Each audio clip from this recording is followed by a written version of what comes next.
ठीक है, last lecture में हमने क्या देखे थे, मोबाइल फोन सिस्टम का ब्लॉक डायग्राम देखे थे। ठीक है, ये उसका एग्जाम्पल था जो एमएसबीटी में क्वेश्चन किस तरीके से पूछा गया है 4 मार्क्स के लिए। 6 ब्लॉक सर डायग्राम मैंने आपको बताया था। सर उसमें सर से पहला ब्लॉक डायग्राम जो है फर्स्ट 1.5, ये मोबाइल फोन यूनिट, ये मेन टॉपिक सर का नाम है। उसमें ये मोबाइल फोन यूनिट का ये ब्लॉक डायग्राम है। ठीक है, लॉजिक यूनिट का, sorry, control unit, logic unit, receiver unit, frequency synthesiser, transmitter circuit, ये सबका फंक्शन हमने देखे थे, एंटीना का फंक्शन देखे थे। ठीक है, फिर मैंने बताया था कि भाई हर इंडिविजुअल ब्लॉक का एक एक सेपरेट ब्लॉक डायग्राम आएगा। इसकी, ये टॉपिक का यहाँ पर नेसेसरी क्या है, नेसेसरी ये है टॉपिक का कि भाई आप मोबाइल फोन को रिपेयर करने के लिए जब ओपन करेंगे तो आपको फिजिकली कौन सा पार्ट्स है, कहाँ पर है, उसका लोकेशन वो आपको समझ में आना चाहिए। और कोई भी चीज़ को ट्रबल शूट करने के लिए, ठीक करने के लिए उसका फंक्शन जानना बहुत ज़रूरी है। आपको किसी चीज़ का फंक्शन ही नहीं पता तो उसको आप ट्रबल शूट कैसा करेंगे, आपको पता कैसा चलेगा कि वो वर्किंग में है कि नॉन वर्किंग में है। तो ये फर्स्ट ब्लॉक डायग्राम का एक्सप्लेनेशन हमने देखे थे। ठीक है, उसके बाद उसका ये एमएसबीटी का जो क्वेश्चन पूछा गया है वो भी हमने देखे थे। अभी सेकंड टॉपिक आज हमको पढ़ना है, block diagram and operation of mobile phone transmitter. ठीक है, block diagram and operation of mobile phone transmitter. ये इसका एक एग्जांपल दिया गया है कि भाई बोर्ड में किस तरीके से क्वेश्चन पूछा है। Draw NEET block diagram of transmitter unit of mobile phone handset. देखो यहाँ पे आगे स्पेसिफाई किया गया है कि ट्रांसमीटर तो किसका ट्रांसमीटर है, तो मोबाइल हैंडसेट का ट्रांसमीटर है। ठीक है, draw NEET block diagram of transmitter unit of mobile handset. 4 marks के लिए ये क्वेश्चन पूछा गया है। ठीक है, उसके आगे उसने क्या बोला है, ब्लॉक डायग्राम के 2 मार्क्स से ड्रॉ करने के, और आगे क्या बोला है उसने, state the function of APC loop, state the function of APC loop and duplexer unit in unit. यानी ये ट्रांसमीटर यूनिट के अंदर दो पार्ट, दो कंपोनेंट जो है, एपीसी लूप, एपीसी लूप मतलब ये वाला जो लूप है, ये यहाँ से जो आ रहा है ये लूप, और दूसरा क्या बोला उसने, डुप्लेक्सर मतलब ये। तो ये दोनों का फंक्शन लिखना है, बाकी किसी का फंक्शन नहीं लिखना, सिर्फ ये दोनों का फंक्शन आपको लिखना है। ठीक है,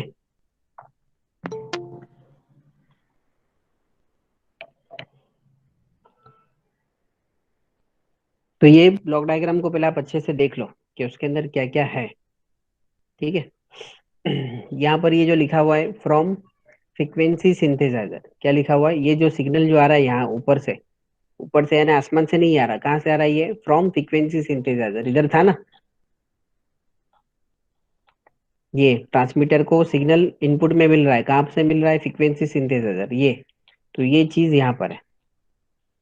ठीक है, signal is coming from, this signal is coming from frequency synthesiser to phase modulator.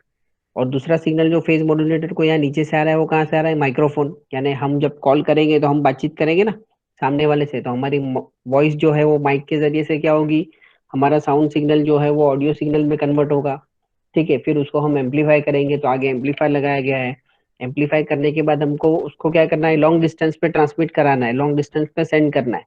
तो उसको हम मॉड्यूलेट करना पड़ेगा, हाई फ्रीक्वेंसी कैरियर सिग्नल के साथ उसको सुपर इम्पोज करना पड़ेगा। तो उसके लिए हमने फेज मॉड्यूलेशन टेक्निक यहाँ पर यूज की है। तो यहाँ पर मॉड्यूलेशन का प्रोसेस होगा, तो मॉड्यूलेशन के लिए कैरियर सिग्नल चाहिए हमको हाई फ्रीक्वेंसी वाला। तो वो हमको कौन जनरेट करके दे रहा है, फ्रीक्वेंसी सिंथेसाइजर जनरेट करके दे रहा है।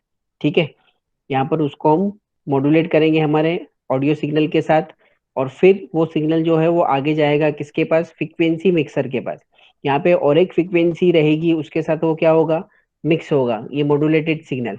तो वो जो फ्रीक्वेंसी है, दूसरी जो फ्रीक्वेंसी है वो कहाँ से आ रही है, इधर नीचे से आ रही है, इनपुट फ्रॉम फ्रीक्वेंसी सिंथेसाइजर। वो भी फ्रीक्वेंसी जो है वो कौन जनरेट कर रहा है, फ्रीक्वेंसी सिंथेसाइजर ही जनरेट कर रहा है। यानी ट्रांसमीटर के लिए यहाँ पर फ्रीक्वेंसी सिंथेसाइजर जो है वो दो अलग अलग फ्रीक्वेंसी जनरेट कर रहा है, एक मॉड्यूलेशन के लिए, फेज मॉड्यूलेटर के लिए एज अ कैरियर सिग्नल, और दूसरा यहाँ पर दूसरी फ्रीक्वेंसी वो यहाँ पर जनरेट करके हमारे मॉड्यूलेटेड सिग्नल, यानी जो ऑलरेडी मॉड्यूलेट हो चुका है, मिक्स हो चुका है, इंफॉर्मेशन सिग्नल और कैरियर सिग्नल दोनों मिक्स हो चुके हैं, उसको वापस से और एक फ्रीक्वेंसी के ऊपर हम क्या कर रहे हैं, मिक्स कर रहे हैं। ठीक है, वो मिक्स होने के बाद, यानी ये दो फ्रीक्वेंसी मिक्सिंग होने के बाद उसको हम क्या करेंगे, क्लास सी एम्पलीफायर यूज करेंगे। ये सिंबल जो है वो किसका है, एम्पलीफायर का सिंबल है, दो एम्पलीफायर यूज हो रहे हैं। तो यहाँ पर कौन सा एम्पलीफायर यूज हो रहा है, क्लास सी एम्पलीफायर यूज हो रहा है। तो आपने शायद अप्लाइड इलेक्ट्रॉनिक्स में पढ़े रहेंगे थर्ड सेमेस्टर में, एईटी जो है, कि class A amplifier, class B amplifier, class C amplifier. तो क्लास ए, बी और सी एम्पलीफायर में क्या डिफरेंस रहता है, किसी को पता है कि class A amplifier, class B amplifier और क्लास सी एम्पलीफायर में क्या डिफरेंस रहता है? किसी को पता है कि नहीं? किसी को याद है? हम्म। उसका तो एग्जाम दिए थे ना तुम लोग? फोर्थ सेम का एग्जाम नहीं दिए थे? थर्ड सेम का तो एग्जाम दिए ना? है किसी को याद? क्यू पॉइंट का डिफरेंस रहता है, जो ट्रांजिस्टर की जो लोड लाइन रहती है उसमें क्यू पॉइंट जो है कहीं पे सेंटर में रहता है, कहीं पे जीरो पे रहता है, कहीं पे बिलो जीरो रहता है। तो क्लास सी में बिलो जीरो रहता है, जिससे एम्पलीफिकेशन बहुत ज्यादा होता है, ठीक है। सिग्नल हमारा कट भी होता है मगर एम्पलीफिकेशन भी ज्यादा होता है, तो ये रीजन है। तो क्लास सी बेसिकली क्या है, पावर एम्पलीफायर है। फिर अगेन यहाँ पर वापस से पावर एम्पलीफायर यूज किया गया है, ये करंट को बूस्ट करने के लिए यूज किया गया है। ये पावर एम्पलीफायर जो है वो सिग्नल के करंट को, पावर कैसा बढ़ेगा, पावर का फॉर्मूला क्या है, आई स्क्वायर इंटू आर। तो आई यानी करंट, करंट को बढ़ाएंगे तो पावर क्या होगा, बढ़ेगा, क्योंकि दोनों क्या है, डायरेक्टली प्रोपोर्शनल है। तो अगेन यहाँ पर पावर एम्पलीफायर यूज किया गया है वापस से सिग्नल को एम्पलीफाई करने के लिए, ठीक है।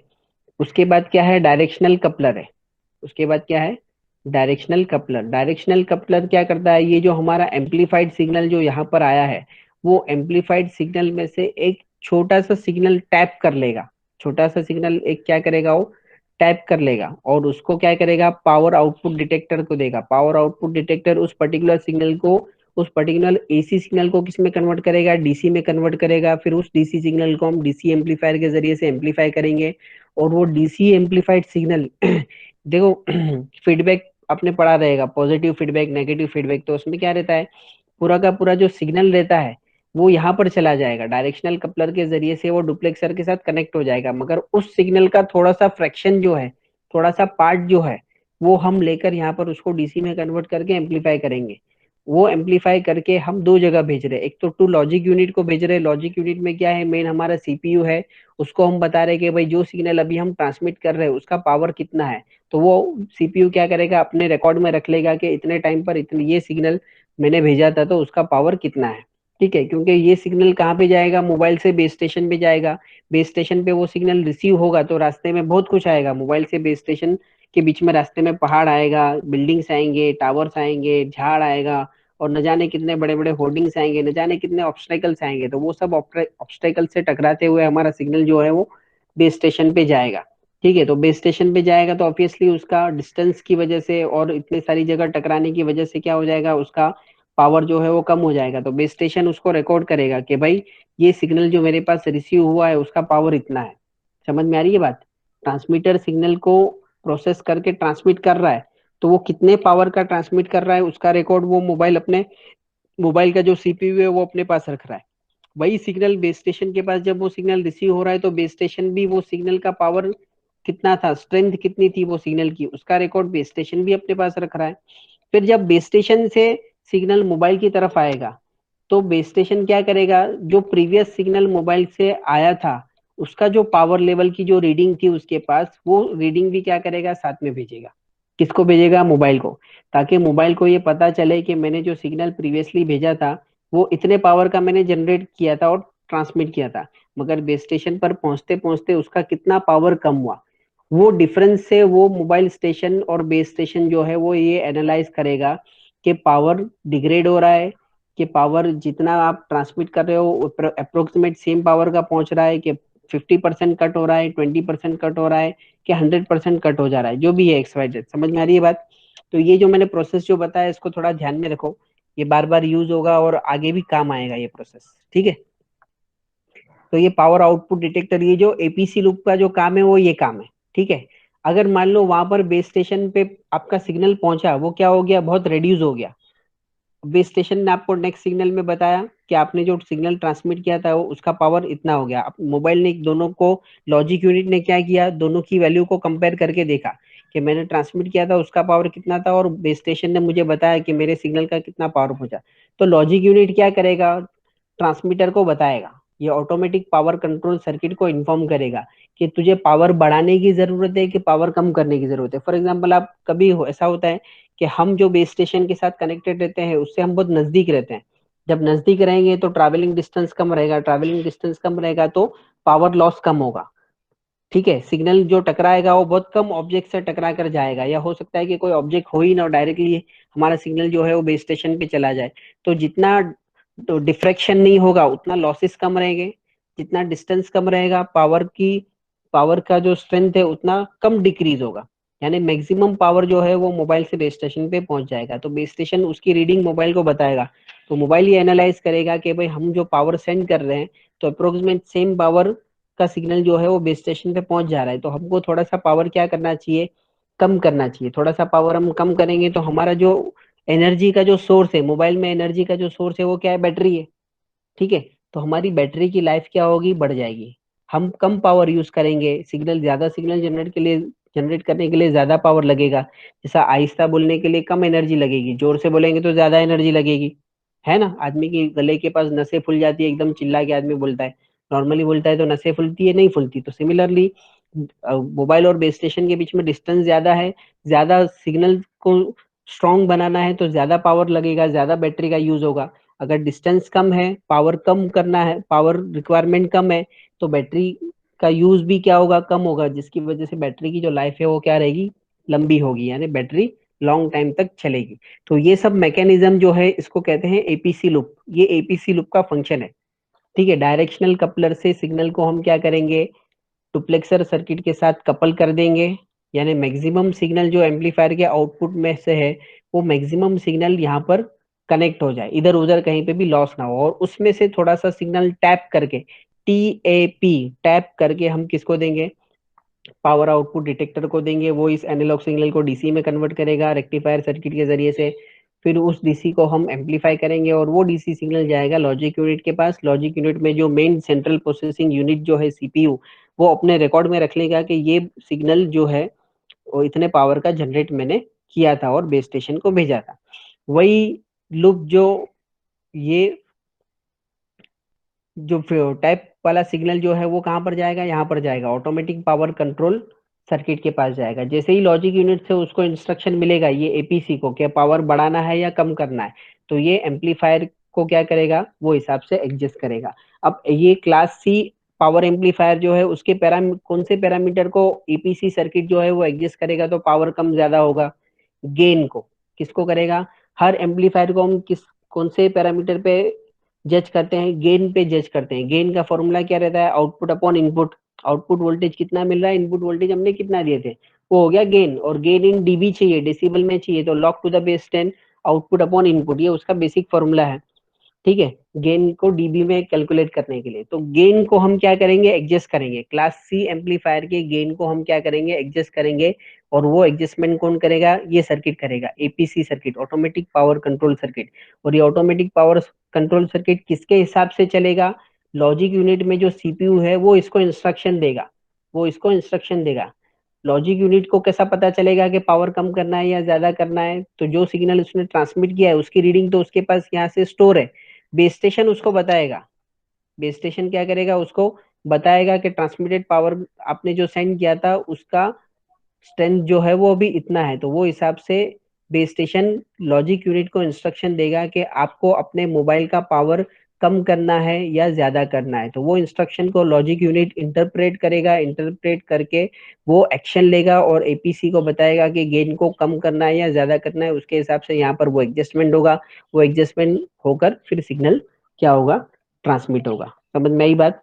तो डुप्लेक्सर डायरेक्शनल कपलर का फंक्शन जो है कि फ्रैक्शन ऑफ द सिग्नल थोड़ा सा टैप करके आउटपुट पावर आउटपुट डिटेक्टर को प्रोवाइड करना, और पावर एम्पलीफायर का जो आउटपुट है वो मैक्सिमम जो है वो पूरा का पूरा किसके साथ कनेक्ट होना चाहिए, डुप्लेक्सर सर्किट के साथ कनेक्ट होना चाहिए। अब डुप्लेक्सर सर्किट जो है उसका क्या फंक्शन है, डुप्लेक्सर सर्किट क्या है, डुप्लेक्सर कोई सर्किट नहीं है, बेसिकली डुप्लेक्सर क्या है, एक स्विच है, या एक स्विच का सर्किट है, आप ऐसा भी बोल सकते हो। बेसिकली डुप्लेक्सर क्या है, एक स्विच है, या उसको एंटीना स्विच भी बोलते हैं या स्विच भी बोलते हैं। ठीक है, इसका फंक्शन क्या है, जब भी एक सिंगल एंटीना से आप दोनों काम करा रहे हो, एक सिंगल एंटीना से आप दोनों काम करा रहे हो, सिग्नल को ट्रांसमिट करने का काम और सिग्नल को रिसीव करने का काम। जब दोनों काम एक सिंगल एंटीना करता है तो वहां पर क्या होता है, एक स्विच यूज होता है। उस स्विच को क्या कहते हैं, डुप्लेक्सर सर्किट कहते हैं या डुप्लेक्सर स्विच कहते हैं। जब आपको सिग्नल ट्रांसमिट करना है तो ये डुप्लेक्सर स्विच क्या करेगा, आपके एंटीना को यहाँ पर कनेक्ट कर देगा, ठीक है, डायरेक्शनल कपलर के साथ यानी ट्रांसमीटर के साथ कनेक्ट कर देगा।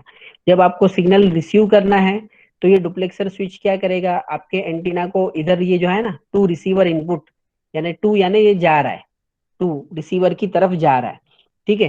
तो ये रिसीवर सर्किट के साथ हमारे एंटीना को क्या कर देगा, कनेक्ट कर देगा, तो सिग्नल क्या हो जाएगा, रिसीव हो जाएगा।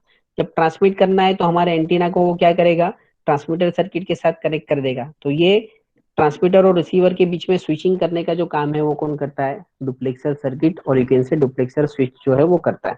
और एंटीना से हमारा जो सिग्नल है वो इलेक्ट्रोमैग्नेटिक वेव्स रेडियो फ्रिक्वेंसी में कन्वर्ट होके क्या होता है, सिग्नल ट्रांसमिट होता है।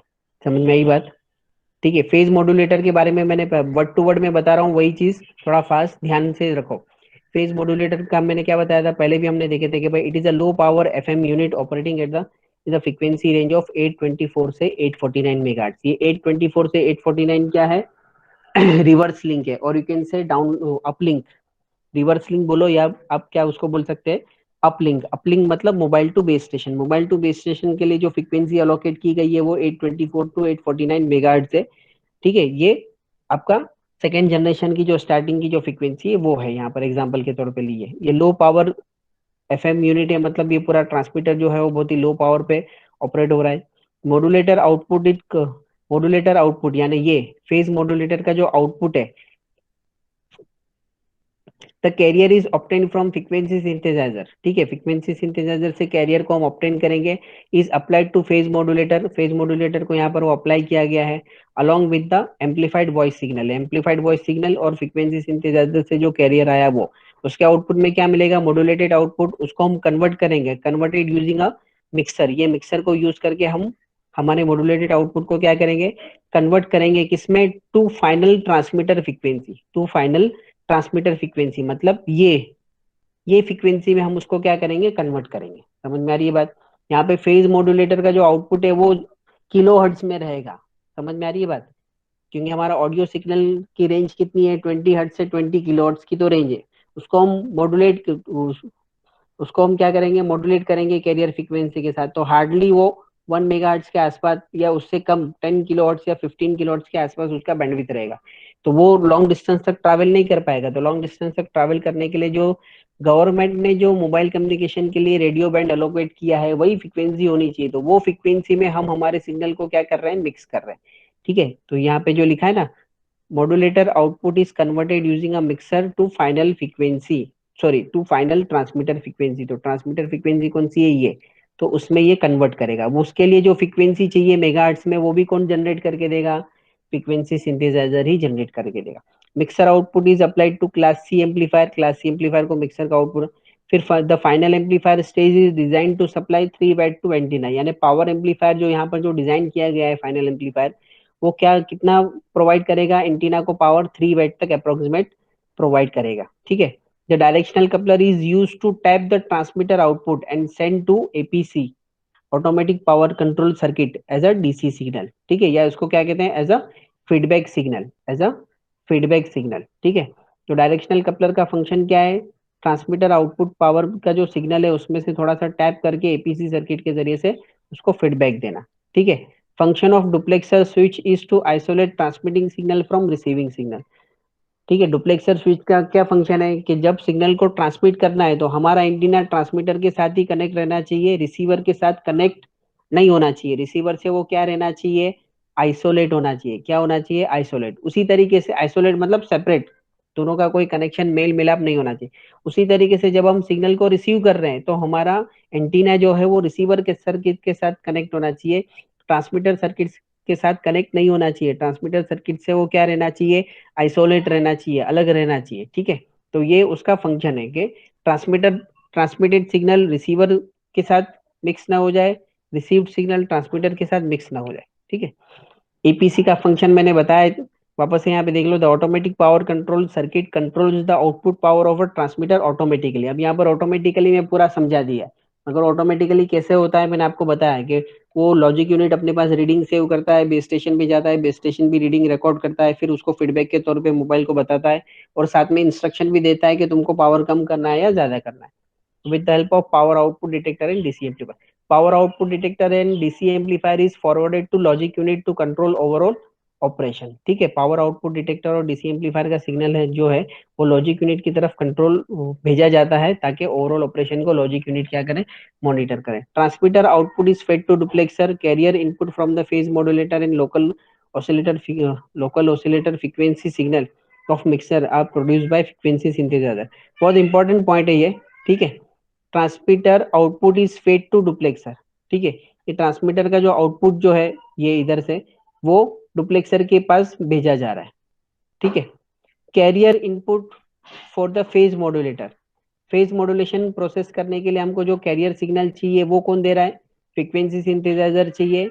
और ट्रांसमीटर फ्रीक्वेंसी में हमारे सिग्नल को कन्वर्ट करने के लिए भी जो फ्रीक्वेंसी चाहिए वो भी कौन दे रहा है, फ्रीक्वेंसी सिंथेसाइजर दे रहा है. तो दोनों फ्रीक्वेंसी, एक मॉड्यूलेशन के लिए और एक ट्रांसमीटर फ्रीक्वेंसी में कन्वर्ट करने के लिए. ठीक है, तो वो दोनों फंक्शन, दोनों फ्रीक्वेंसी जो है वो फ्रीक्वेंसी सिंथेसाइजर प्रोड्यूस करके दे रहा है. तो carrier input for the phase modulator and the local oscillator frequency signal for mixer are produce by frequency synthesiser. दोनों भी जो फ्रीक्वेंसी है वो कौन प्रोड्यूस कर रहा है, फ्रीक्वेंसी सिंथेसाइजर प्रोड्यूस करके दे रहा है ट्रांसमीटर को. The transmitter output is controlled by cell side and MTSO. Mobile का जो ट्रांसमीटर का पावर जो है उसको कौन कंट्रोल करता था पहले 2G में, स्टार्टिंग में एमटीएसओ यानी एमएससी जो है वो कंट्रोल करता था, या सेल साइट यानी बेस स्टेशन और एमएससी दोनों मिलके कंट्रोल करते थे. Receiver pick up the special control signal and sends to APC that the set transmitter output level. Receiver क्या करता था, बेस स्टेशन से जो सिग्नल आते थे उसको पिकअप करता था, लॉजिक यूनिट को देता था. लॉजिक यूनिट एपीसी को कमांड करता था कि भाई तुमको अभी ट्रांसमीटर का पावर जो है वो कितना सेट करना है एज कम्पेयर टू प्रीवियसली जो तुमने सेट किए थे. ठीक है, तो ये पावर एक्सप्लेनेशन और एपीसी यूनिट का फंक्शन जो है वो पूरे ब्लॉक डायग्राम में सबसे इंपॉर्टेंट है, वो आपको थोड़ा ध्यान में अच्छे से रखना है. बाकी फेज मॉड्यूलेटर, मॉड्यूलेशन का बेसिक प्रोसेस है. दो फ्रीक्वेंसी कैरियर की जो है वो जनरेट हो रही है, फ्रीक्वेंसी सिंथेसाइजर उसको जनरेट कर रहा है. डुप्लेक्सर एज अ स्विच है, ट्रांसमीटर और रिसीवर के सिग्नल को आइसोलेट रखना, ये उसका बेसिक फंक्शन है. ठीक है, और डायरेक्शनल कपलर का फंक्शन क्या है, ट्रांसमीटर के जो आउटपुट, ट्रांसमीटर का जो आउटपुट सिग्नल है एम्पलीफाई होके जो आ रहा है उसमें से टैप सिग्नल का टैप लेकर पावर डिटेक्टर के जरिए से एपीसी सर्किट और लॉजिक यूनिट को पहुंचाना. ठीक है, तो ये चार मेन पॉइंट्स है. एग्जाम में देखो दूसरा भी एक तरीके से पूछा है. यहाँ पर मैंने एक बताया था आपको ये क्वेश्चन कि एग्जाम में किस तरीके से क्वेश्चन आ सकता है. स्ट्रेट फॉरवर्ड डायग्राम ड्रॉ करो, और जरूरी नहीं है कि सीधा बोलेगा कि एक्सप्लेन करो. क्या बोला है उसने, स्पेसिफिक पार्ट को एक्सप्लेन करने के लिए बोला है, हर कंपोनेंट को एक्सप्लेन करने के लिए नहीं बोला है. एपीसी लूप को करो और डुप्लेक्सर, ये दोनों को ही एक्सप्लेन करने बोला है. ठीक है, ये एक तरीके का क्वेश्चन हो गया. दूसरे तरीके का क्वेश्चन क्या है, ये एग्जाम में आपको डायग्राम दिया रहेगा और मिसिंग ब्लॉक्स दिए रहेंगे. ठीक है, identify the given block diagram, यानी ये कौन सा डायग्राम है पहले तो इसको आइडेंटिफाई करो. ठीक है, state the function of block A B and C. ठीक है, ए बी और सी को आइडेंटिफाई भी करना है और ए बी और सी के फंक्शन को एक्सप्लेन भी करना है. चलो कौन बताएगा ए क्या है, what is A, what is A.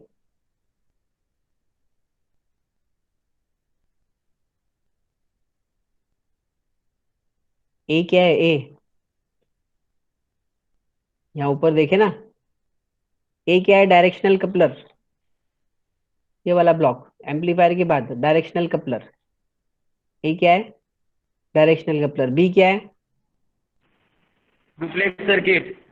Duplexer. B क्या है, डुप्लेक्सर, ये डुप्लेक्सर सर्किट. ठीक है, और सी क्या है, ये सी क्या है, एपीसी, ऑटोमेटिक पावर कंट्रोल. ये automatic power control circuit, APC. ठीक है, ये एक तरीके का क्वेश्चन है 4 मार्क्स के लिए. दूसरा पूछा है देखो, ये identify and compare the given block diagram. Identify and complete the,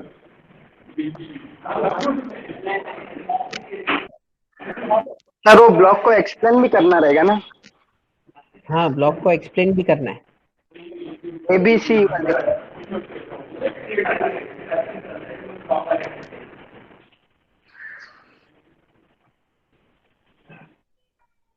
block को एक्सप्लेन भी करना है, ठीक है। अभी आवाज क्लियर होगी शायद। Identify and complete given block diagram. Mic को बंद कर दो, माफ कर, तुम्हारी आवाज समझ में नहीं आ रही, डिस्टरबेंस आ रहा है,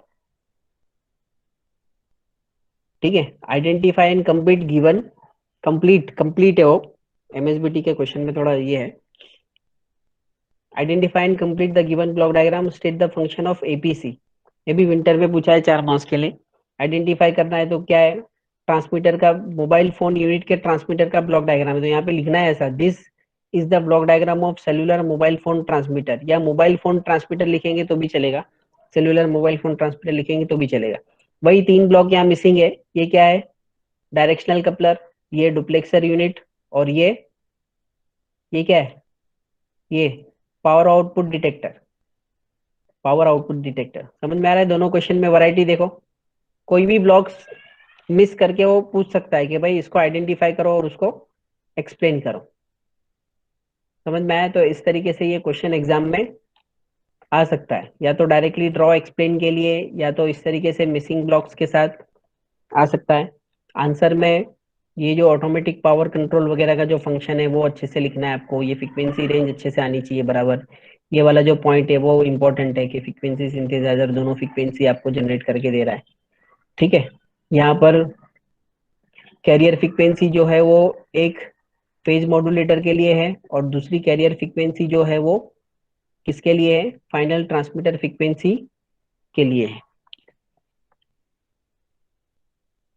समझ में आया ये। इसमें किसी को डाउट है तो पूछ लो भाई, इसमें किसी को कुछ डाउट है कि मोबाइल फोन ट्रांसमीटर के फंक्शन में कुछ डाउट है तो पूछ लो, अभी हमारे पास टाइम है।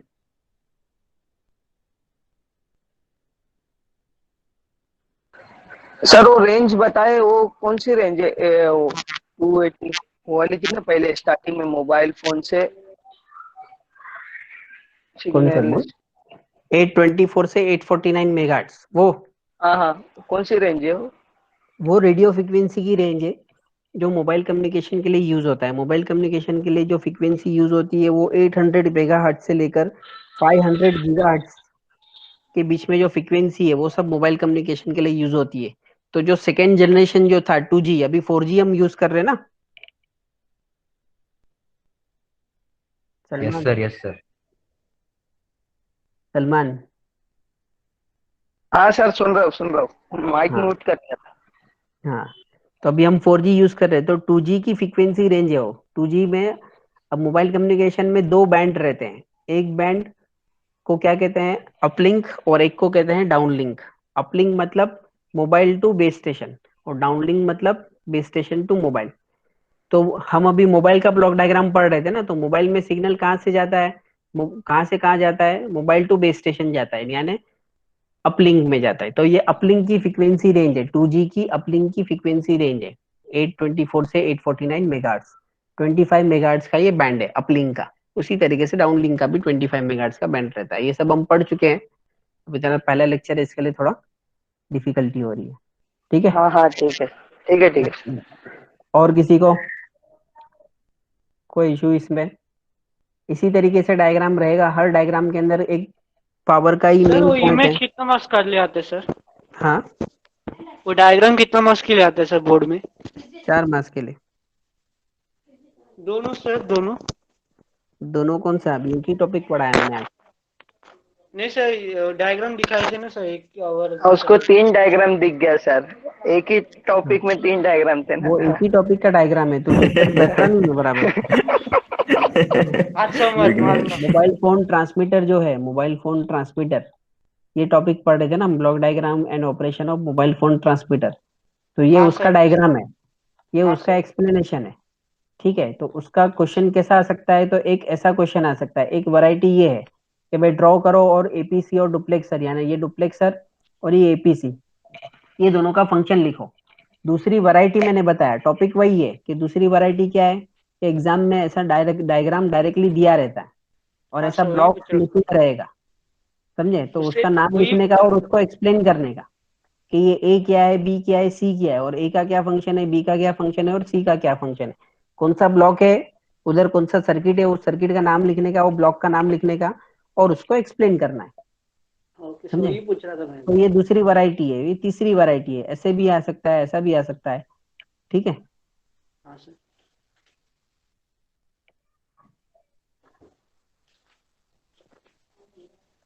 अभी उसके बाद नेक्स्ट क्या रहेगा अपना, receiver block diagram and operation of mobile phone receiver. इसमें भी ऐसे ही रहेगा। ठीक है, रिसीवर का फंक्शन है और क्वेश्चन का वैरायटी ऐसी ही है जैसा अभी ट्रांसमीटर का मैंने बताया ना, कि पूरे 6 के 6 ब्लॉक डायग्राम दोनों तरीके से पूछा गया है, डायरेक्टली और थोड़ा ट्विस्ट करके।